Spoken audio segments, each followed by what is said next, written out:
abrir nuestras Biblias en el Salmo 51. ¿Ven? Salmo 51. Estaba estudiando este salmo y pues sentí en mi corazón de que lo estudiemos todo el salmo, pero vamos a ir paso a paso, poco a poco. Amén. Entonces, dice, no sé si en el encabezado de su Biblia lo dice, pero aquí dice arrepentimiento y plegaria pidiendo purificación. Al músico principal, Salmo de David. Cuando después que se llegó a Betsabé, vino a él Natán, el profeta. Amén. Y vamos a leer hasta el versículo 4. Ten piedad de mí, oh Dios, conforme a tu misericordia, conforme a la multitud de tus piedades, borra mis rebeliones. Lávame más y más de mi maldad, y límpiame de mi pecado, porque yo reconozco mis rebeliones, y mi pecado está siempre delante de mí. Contra ti solo he pecado, y he hecho lo malo delante de tus ojos, para que seas reconocido justo en tu palabra, y tenido por puro en tu juicio. Amén. Vamos a dejar hasta ahí, vamos a orar. Padre, te damos gracias a esta hora. Queremos disponer nuestro corazón para recibir de tu palabra. Señor, que tu palabra sea la que cambie, la que transforme nuestros corazones. Señor, que podamos doblegarnos a tu voluntad. En el nombre de Jesús, amén y amén. Es un salmo precioso. Algunos tienen la duda de que fue David el que escribió el Salmo 51 y creen que se lo atribuyeron después a él, pero aquí dice muy claro Salmo de David. Entonces, y me llamaba la atención, estaba estudiándolo y me llamaba la atención con lo que empieza el Salmo y hace la descripción. Y aquí vemos que Dios envió al profeta donde David para darle un mensaje. Por esa razón, y como esta es la introducción de este capítulo, amén, vamos a estudiar todo el capítulo, pero lo vamos a ir haciendo paso por paso. No me atrevo al 119 todavía. No, entonces, yo quiero que me acompañe a segundo libro de Samuel 12. Segundo libro de Samuel, capítulo 12.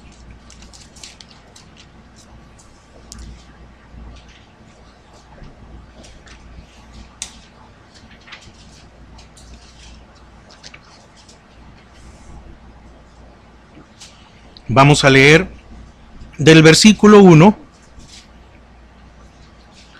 hasta el versículo 13. Entonces dice la palabra: Natán amonesta a David. Jehová envió a Natán a David, y viniendo a él le dijo: había dos hombres en una ciudad, el uno era rico y el otro pobre. El rico tenía numerosas ovejas y vacas, pero el pobre no tenía más que una sola corderita, que él había comprado y criado, y que había crecido con él y con sus hijos juntamente, comiendo de su bocado y bebiendo de su vaso, y durmiendo en su seno, y la tenía como una hija.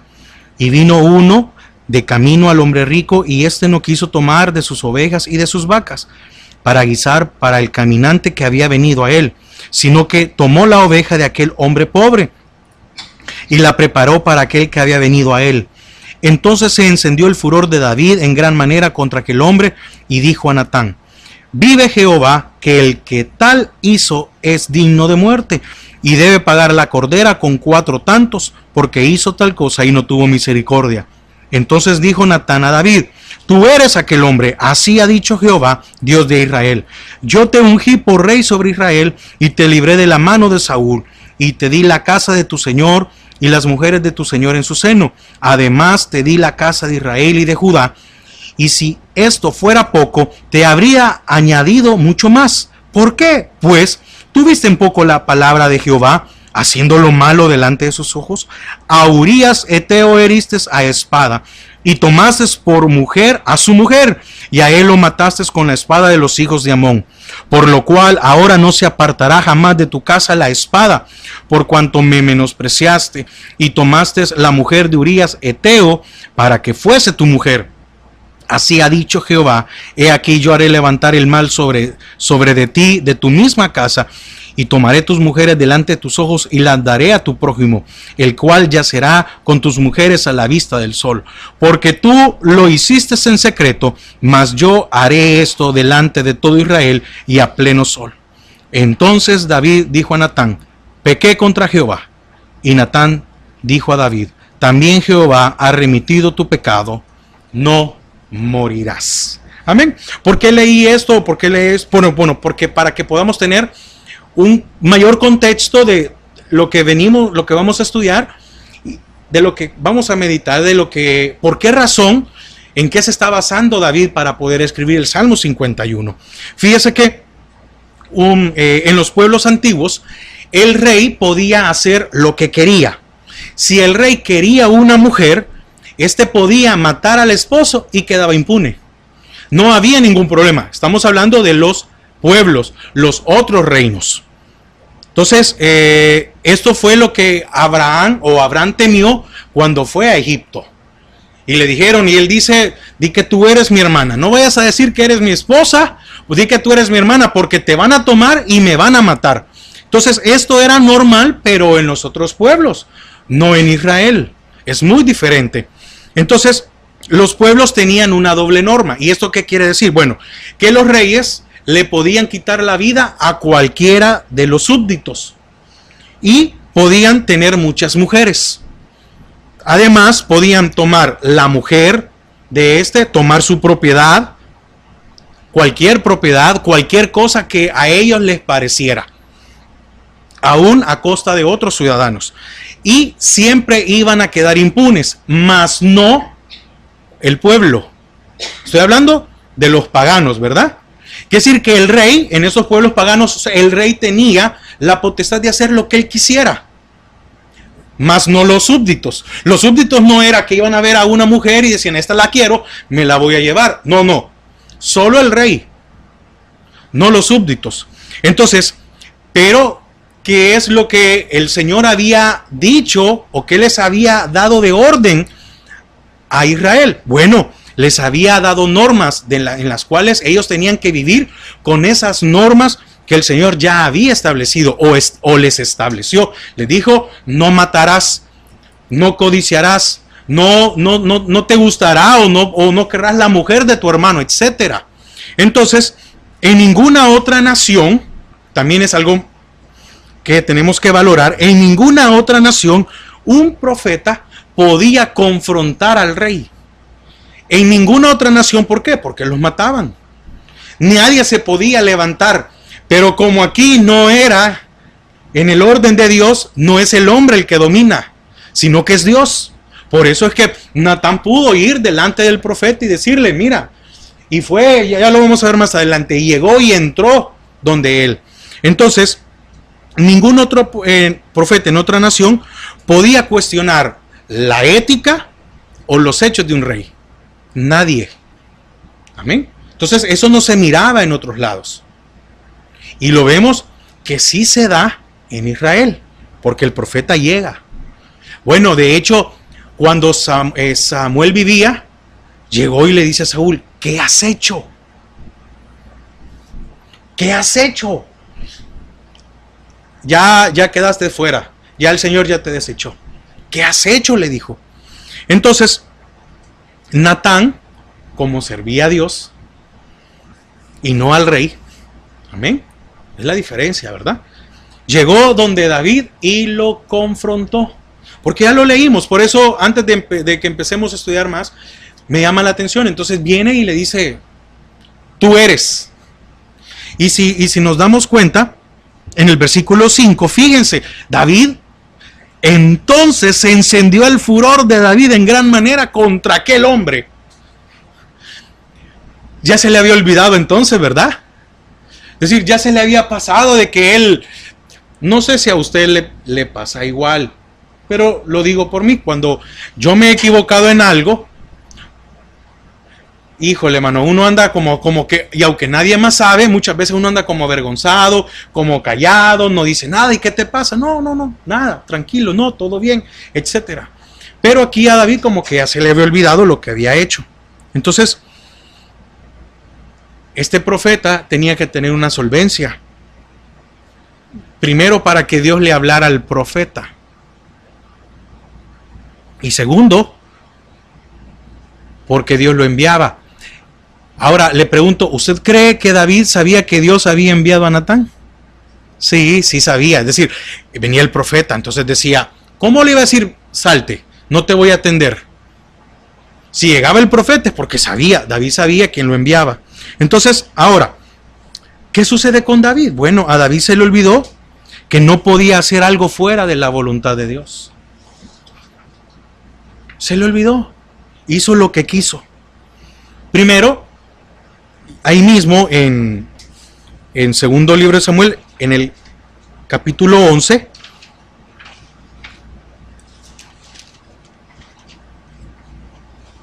en el versículo 11,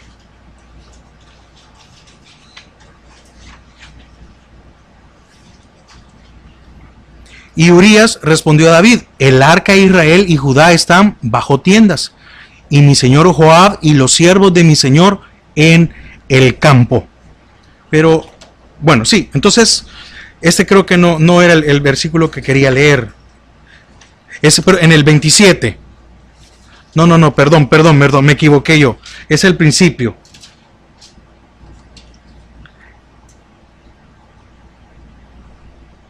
Perdón, es el 11.1, yo me equivoqué, puse 11.11 donde era 11.1. Dice, aconteció al año siguiente, en el tiempo que salen los reyes a la guerra, que David envió a Joab y con él a sus siervos y a todo Israel, y destruyeron a los amonitas y sitiaron a Rabá, pero David se quedó en Jerusalén. Primero, David no fue a la guerra. ¿Dónde tenía que estar él como rey? En la guerra. En su lugar en ese momento no era el palacio. En este momento no era tiempo de descanso, no era tiempo de ocio, no era que se iba a quedar a dormir. No, él tenía dónde que estar, en la guerra, combatiendo, viendo que su ejército estaba, bueno, como ganaron, ¿verdad? Aquí dice que derrotaron y destruyeron a los amonitas y sitiaron a Rabá. Entonces de seguro David dijo, bueno, ya hicimos el trabajo, ¿verdad? Ya se hizo, ¿para qué voy a ir? ¿Para qué me voy a exponer? Mejor me voy a quedar aquí en la casa descansando, etcétera. Ahora, Urías, que no era el rey, él entendió que su lugar era en la guerra. Entonces es ahí donde, después que comete el pecado David, y se da cuenta, y lo manda a decir Betsabé que estaba encinta, viene y le dice a Urías, vete a tu casa. Y le avisaron a David, Urías no entró a su casa. Entonces lo llamó, ¿verdad? ¿Y por qué no has entrado? Pero mi señor, yo no puedo estar aquí en casa. Y David no entendía lo que Urías le estaba diciendo. Mi señor, es tiempo de guerra. Mi señor, es tiempo de que vayamos a pelear. Entonces viene y todavía viene David, y como no le gustó su respuesta, lo puso ahí en su mesa, le sirvió, lo embriagó, lo emborrachó. ¿Para qué? Para que se llegara a su casa y pasara como que el día de mañana ni se acordaba o no se acordara qué había pasado. Y dicen que Urías no entró. Entonces, como no entró, lo mandó a la guerra.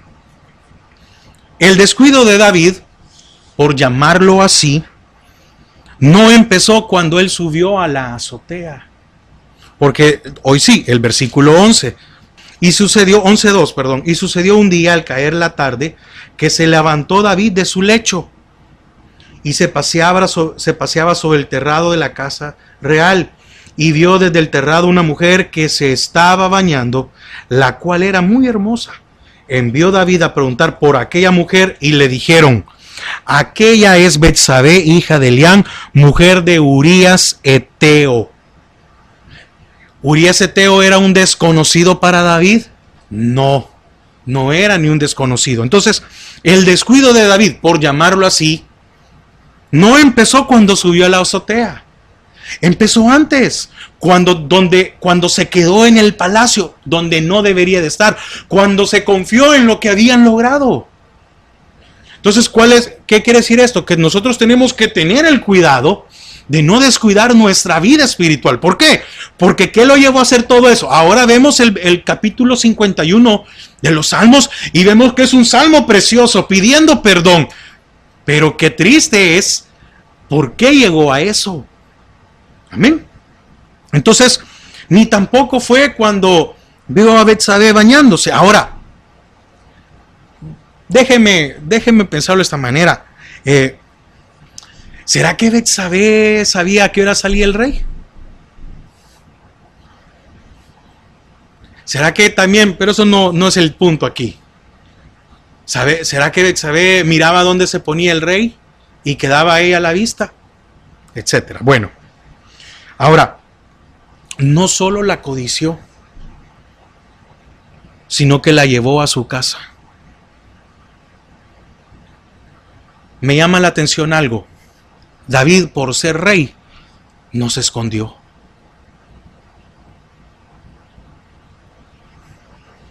No se escondió. No fue que él dijo, voy a ir a tal parte. No. Dicen que la mandó a traer. La mandó a llamar.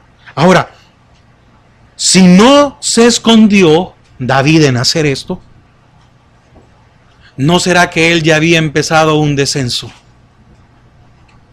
¿No será que algo en su vida ya había empezado a menguar? ¿No será que había dejado de buscar a Dios?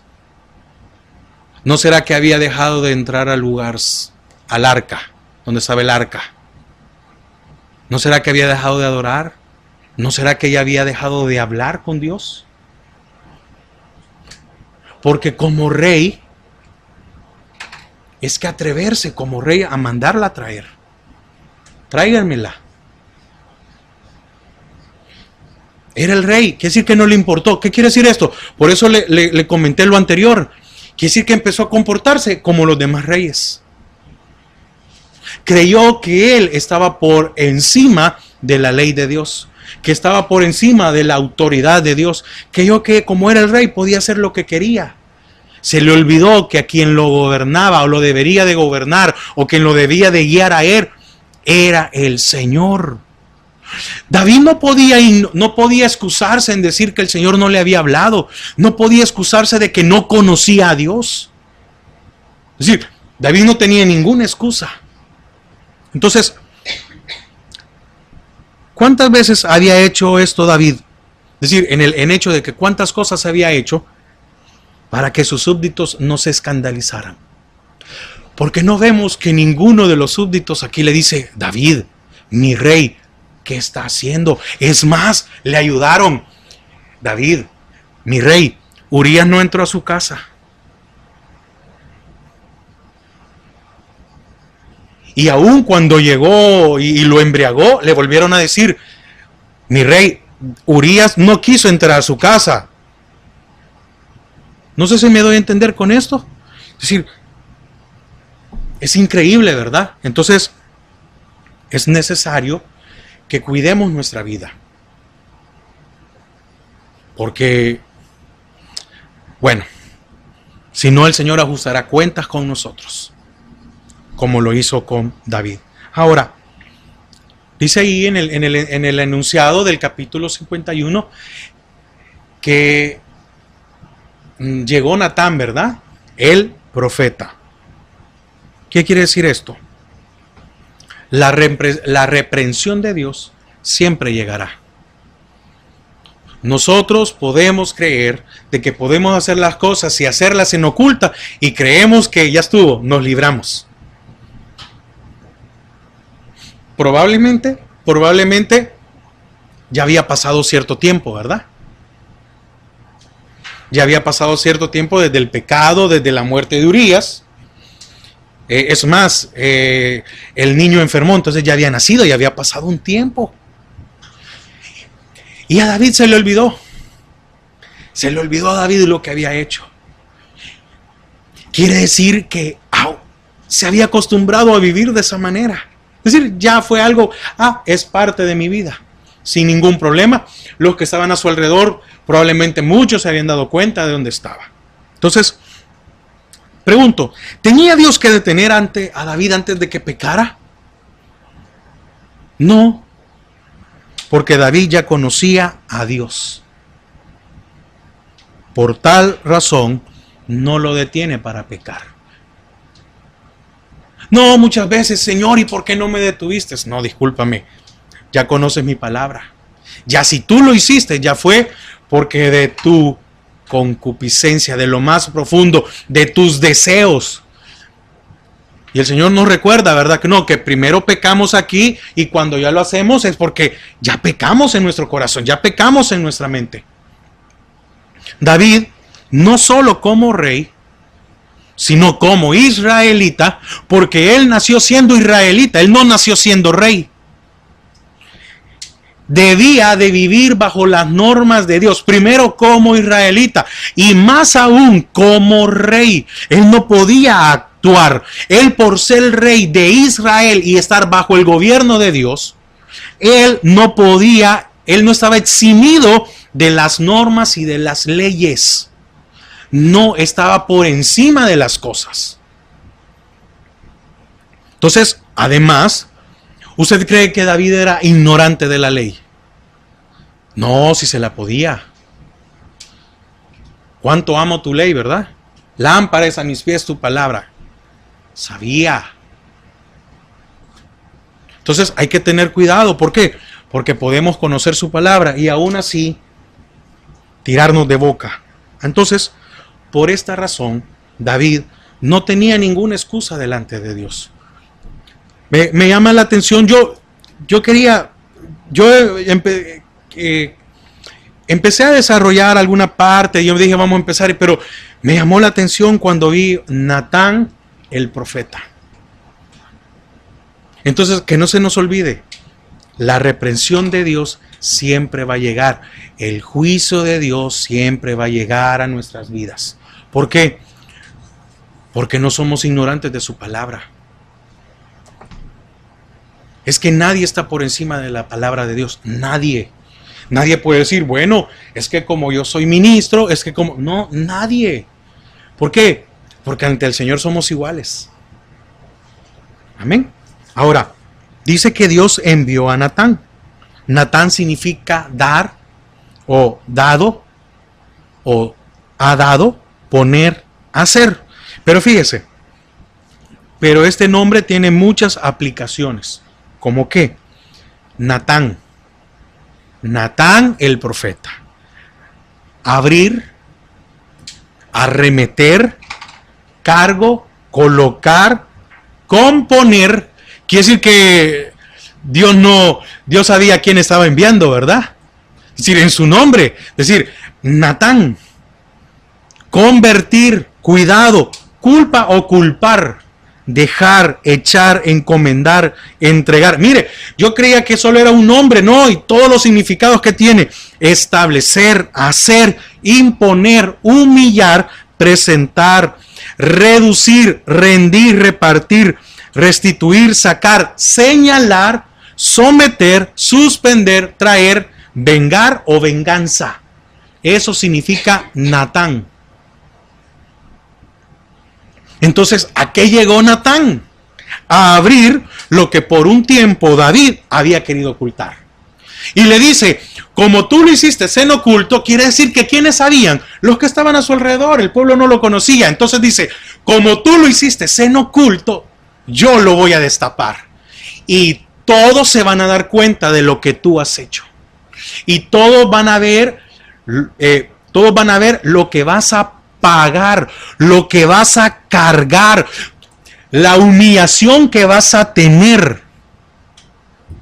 Amén. Qué increíble. Entonces, por eso le digo que cuando yo empecé a ver y fui a ver el nombre que era Natán, me llamó la atención por todo, es decir, el enviado de Dios. ¿A qué llegó? David había adulterado. Porque muchas veces nosotros, cuando somos lo que nos hemos equivocado, le queremos suavizar, ¿verdad? Le queremos poner, no, es que fue una debilidad.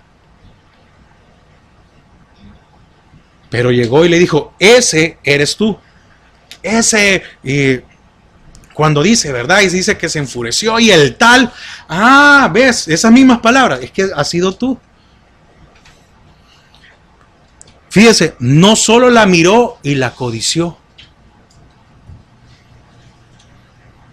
sino que adulteró. Y ya sabía, David conocía. David había asesinado, se volvió en un asesino. No, es que lo mataron los enemigos. No, la sangre de Urías era culpa de David. Ahora, ¿quién fue Urías? Uno de sus valientes. Su pecado lo cegó. ¿Por qué? Porque le quitó la vida a alguien que la daba por él. Desde el momento que le dijeron, es la mujer de Urías, hubiera dicho, perdón. Es la mujer de uno de los valientes, uno de los que dio su vida por mí, de los que me cuida, de los que hasta el día de hoy el Señor nos mantiene como un reino victorioso, como un rey victorioso. Su pecado lo cegó. Natán llegó a señalar todo lo que David había hecho.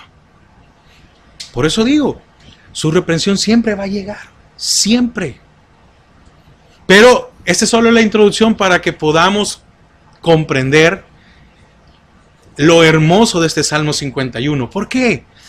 Porque es que mire, ya lo vamos a ver al final de ahorita de esto.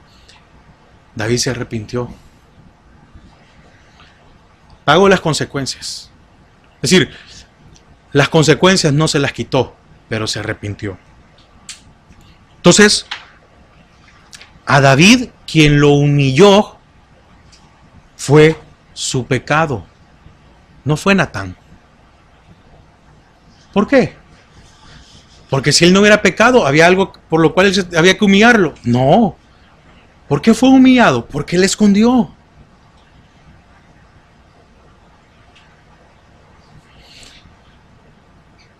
Yo me imagino que qué difícil habrá sido para Natán, ¿verdad?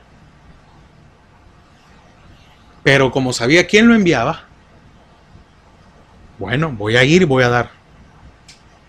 Ahora, a David no le quedó más que reconocer su pecado, porque dijo, he pecado contra Jehová. Había que componer todo lo malo que había hecho David. Acompáñeme ahí en el segundo libro de Samuel 11:27. Segundo libro de Samuel 11:27.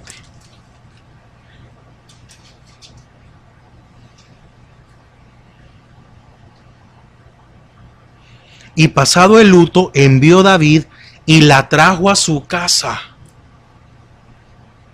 Y fue ella su mujer. Y dio a luz un hijo. Mas esto que David había hecho fue desagradable ante los ojos de Jehová. Qué increíble, ¿verdad? Quiere decir que no solo pecó, no solo lo mató, sino que ahora descaradamente, mire, ante los demás, ante el pueblo, ¡wow! ¡Qué rey más hermoso el que tenemos nosotros! ¡Wow! No, es que miren, de ese su valiente, a su viuda no la va a desamparar, sino que al contrario, qué hombre que la va a tomar como su mujer y él se va a hacer cargo del bebé. Quiere decir que ese niño no le va a hacer falta a papá, no, si era su hijo.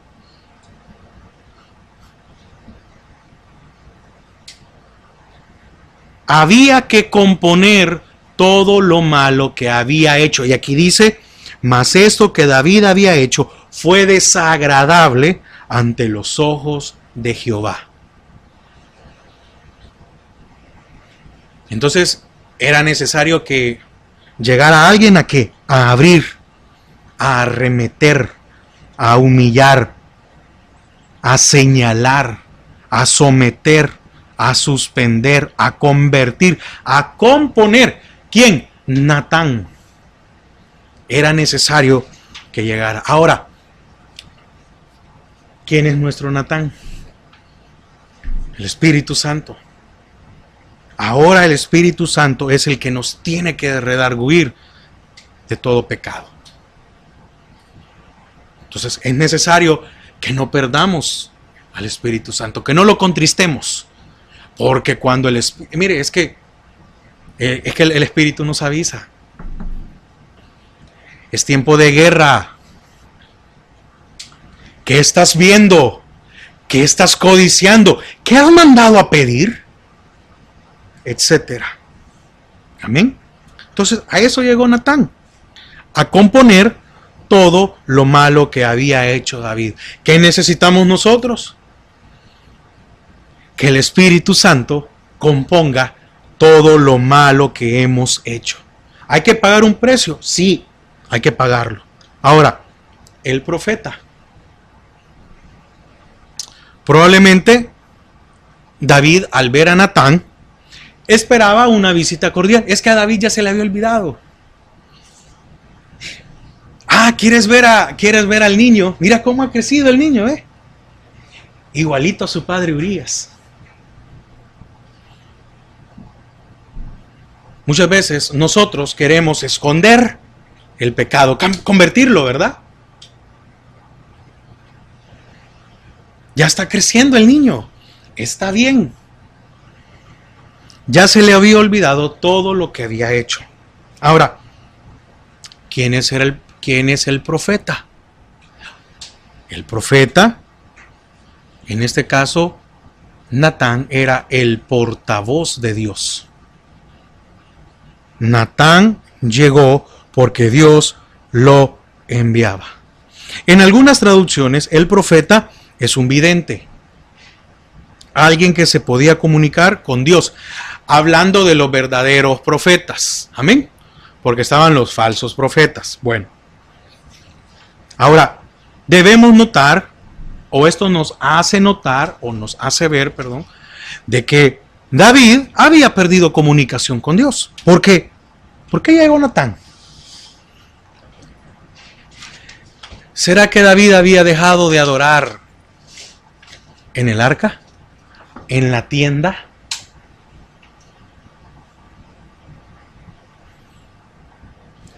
¿Será que David había dejado de hablarle a Dios?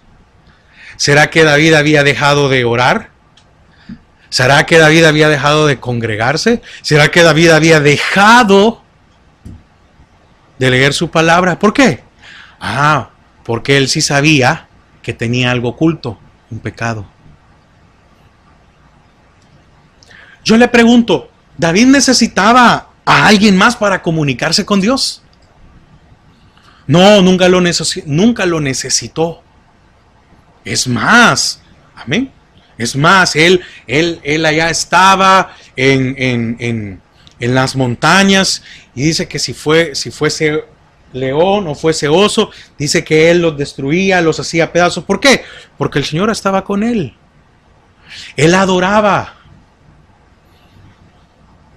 Se le olvidó que era el que tocaba el arpa y que calmaba a Saúl.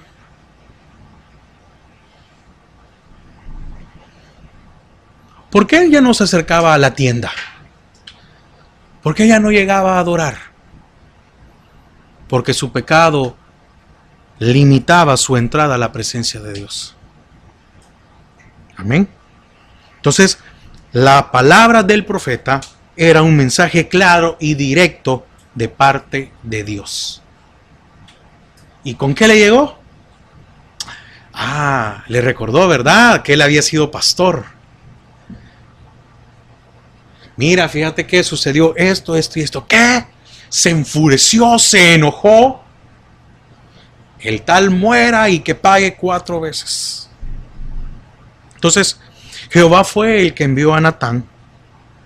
Por tal razón, David no pudo detenerlo.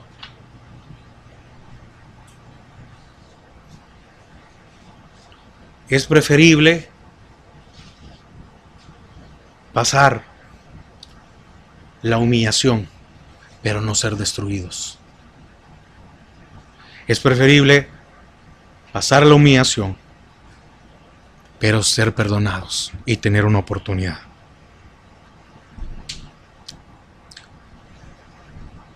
¿Por qué no pudo negarse a recibir el profeta? Porque Natán apareció sin presentación. Llegó de una sola vez. Era el profeta. ¿Quién lo iba a detener en el reino? Si era el profeta de Dios. Nadie. Y llegó donde estaba él y le dijo. Por eso le digo, tal vez David pensaba, una visita, una buena visita, una visita cordial, una visita en los cuales. Y no sabía David a qué había llegado el profeta. Ahora, Natán es recordado por el coraje que tuvo de denunciar el pecado de David. Por eso es recordado Natán. También vemos de que fue el que ungió a Salomón. Fue donde después David le dice, quiero hacer el templo, y es Natán el que le dice, no, tú no puedes hacerlo. No, tus manos están llenas de pecado, de sangre, de muchas cosas. ¿O quieres que te lo recuerde, David? No, es tu hijo. Ese era Natán. Pero es más recordado por esto, por aquel que se presentó ante el rey y le dijo, ese eres tú. Por ese coraje. Entonces, el mensaje de Dios siempre llegará. No lo podemos obviar, aunque nosotros estemos ignorando a Dios. No podemos obviar el mensaje, porque va a llegar. Entonces, el Espíritu Santo es el que ahora señala nuestros pecados. Ahora, ¿cuál fue el propósito de la visita de Natán con David? Era una oportunidad para que David se acercara nuevamente a Dios. ¡Qué misericordia al final! Porque ¿qué merecía David? La muerte. ¿Y usted cree que Dios no tenía suficiente como potestad como para que llegara Natán y le dijera, muere? Y en el momento podía morir David. David sabía que el profeta, si el Señor le decía que hiciera eso, en el momento sucedía. Por eso dice, no, pequé. Sí, es cierto, es pecado. Pequé contra Jehová. También vemos en uno de los salmos, mientras cayese, envejecieron mis huesos. Ya era algo que necesitaba era un auxilio. La visita de Natán al final fue un auxilio a la vida de David. Se estaba muriendo por dentro, pero él ante los demás, no, estamos bien. Entonces vemos que David no era ningún tonto. Sabía que ese era el momento en el cual tenía que confesar su pecado. Había sido descubierto, había sido encontrado. ¿Por qué merecía morir? Porque él mismo dio el veredicto. Pero la misericordia de Dios le da otra oportunidad. ¿Y cuál fue esta oportunidad? Fue una oportunidad de arrepentimiento y purificación de su vida. Entonces, ahora que hemos visto esto, y ahora que esta ha sido la introducción, no vamos a estudiarlo, solo lo vamos a leer. Ya el otro jueves vamos a empezar a leer. Entonces, ahora con esta introducción que hemos tenido, cuando leemos, ten piedad de mí, oh Dios, conforme a tu misericordia, conforme a la multitud de tus piedades, borra mis rebeliones. Amén. Entonces, definitivamente que tuvo que haber sido duro para David este momento. Cuando vino a él Natán, el profeta. ¿Queremos componer nuestras vidas? Bueno, es necesario que le confesemos a Dios nuestros pecados ocultos. Queremos que el Señor tenga misericordia de nuestras vidas. Y le dice, ten piedad de mí, oh Dios, ten piedad. Conforme a tu misericordia. Es decir, que tu piedad sea igual que tu misericordia. Conforme a la multitud de tus piedades, borra mis rebeliones. Entonces, ¿con qué podemos concluir? Que tenemos oportunidad de arrepentirnos antes que venga Natán. Amén. Y tenemos una oportunidad de purificar nuestras vidas. Eso es lo que el Señor nos da la oportunidad en esta noche. Amén. Decirle, Señor, amén. Bueno, le damos gracias a Dios. Padre, ten piedad de nosotros. Señor, así como la tuviste con David.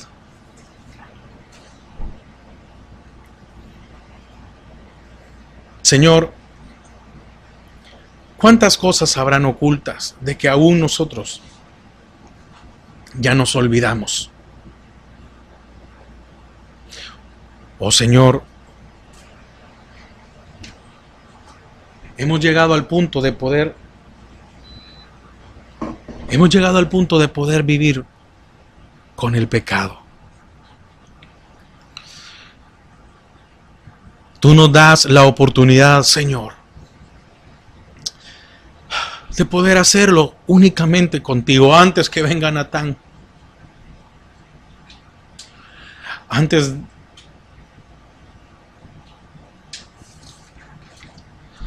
que venga alguien a señalarnos. Antes que venga alguien a abrir lo escondido que hay en nuestro corazón.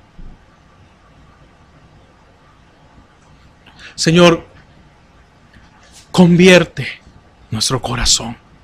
Señor, gracias por esta oportunidad que tenemos de arrepentirnos y de purificación en nuestras vidas. Señor, porque tú has tenido misericordia de nosotros. No nos has desechado.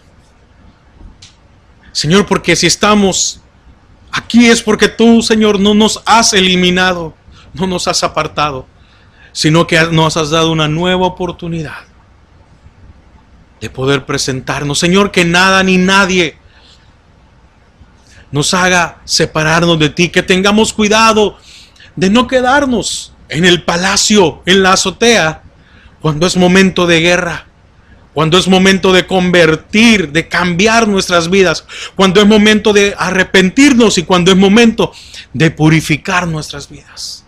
Señor, sabemos que tu palabra es para arrepentimiento, para mejorar nuestras vidas.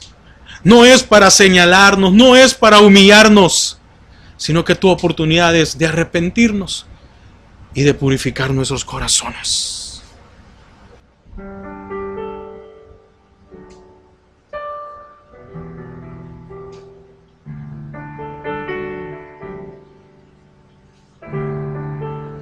Misericordia es la que clamo a ti,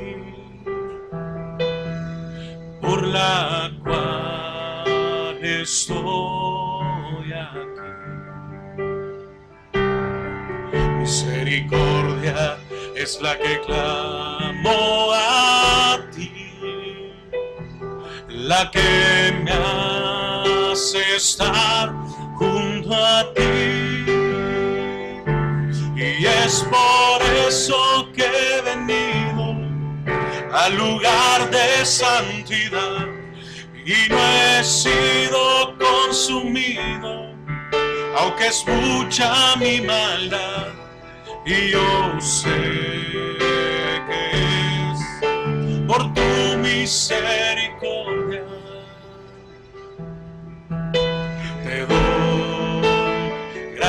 gracias, Señor. Te doy gracias, Señor.